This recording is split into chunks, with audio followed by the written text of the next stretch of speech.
இன்றைக்கி ஒரு சூப்பரான சிக்கன் கிரேவி செய்யலாங்க.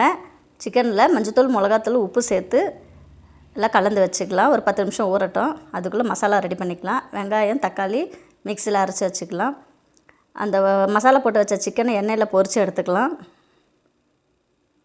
2 பக்கமும் திருப்பி போட்டு நல்லா ஃப்ரை பண்ணி எடுத்து வச்சுக்கலாம்.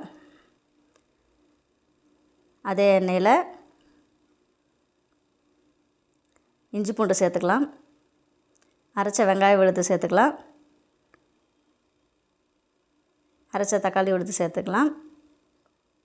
மஞ்சத்தூள், மிளகாத்தூள், தனியாத்தூள் சேர்த்துக்கலாம். சிக்கன் மசாலா சேர்த்து எல்லாத்தையும் நல்லா வதக்கிக்கலாம். மசாலா நல்லா எண்ணெயிலே வதங்கட்டும். அப்புறம் ஃப்ரை பண்ணி வச்ச சிக்கன் சேர்த்துக்கலாம். கொஞ்சம் தண்ணி சேர்த்துக்கலாம். உப்பு சேர்த்துக்கலாம் தேவையான அளவு. கொத்தமல்லி கருவேப்பிலை சேர்த்துக்கலாம். கஸ்தூரி மேத்தி கொஞ்சம் சேர்த்துக்கலாம்.